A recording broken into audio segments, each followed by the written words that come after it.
you come to a point where enough is enough. Ask questions, people. Ask yourself questions. What are we being fed? What damned lies are we being fed? The amount of businesses that are destroyed, it's unbelievable. Our economy is 23% down. This is much, much worse than the Great Depression and much worse than the 2008 market crash. I was in financial services for more than 20 years. I went through 2 market crashes. The figures for the destruction to our economy now are greater than they were for those 2 market crashes that I lived through and have seen. Mary says, Blackpool went into lockdown last night. How can they lock down the country but let 1,000 fans into football games? Absolutely, I don't know. Bolton is in lockdown. 2 people are in the COVID hospitals. Imagine that. Bolton is under lockdown. There are 2 patients in COVID wards. Two patients in COVID wards. Ask questions, people. Ask yourself questions. What are we being fed? What damned lies are we being fed? Selena says, I was listening to Boris Johnson's speech. His body language and his hand movements are very staged, the way all his speeches are. He's telling a story, it's all rehearsed. His hand gestures are tense. You can tell from the body language when you see somebody who is lying and they do not believe it. You see, I've spent 28 years in sales. One of the things I learned to do is I learned to read people. I learned to read people before they even move, before they speak.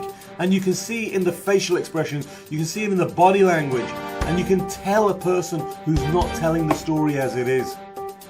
Yeah, and all these government experts, they're all lying through their asses. They are controlling our behavior, basically, saying stay at home and die. Why are people dying in hospitals alone? This is shocking. I've seen video that brought me to tears of people sat outside on a chair, looking through the window, looking at their grandparents, their elderly parents and grandparents, through the window outside, and people touching elderly patients, touching the glass, the windows. Dying alone. I wouldn't wish my enemy to die a lonely death. You know, at the time when people lose their life, they want to be surrounded with their family. And we are being disengaged from each other. We are given masks to cover our face so that we become insignificant to each other. We're told to look the other way.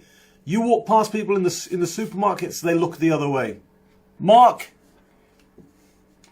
the people who decimate the economy make a huge profit. Huge profits are being made, Mark.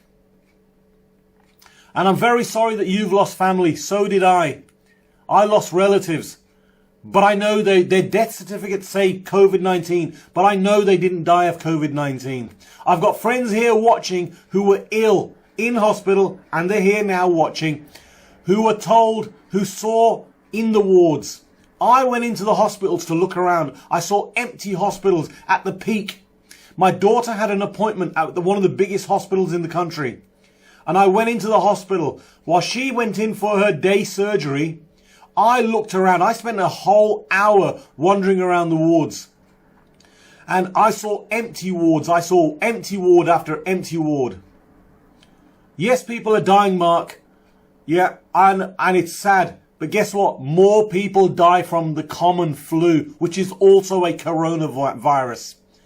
Any death is being marked down as COVID. You die of suicide within 28 days of a test, which is bogus. The test is bogus. The creator of the test says it is not to be used for coronavirus. It doesn't work. It doesn't look for a virus. It looks for DNA fragments. All of us have got coronavirus fragments in our blood. 90% of us are going to show up positive. Don't have the test, guys.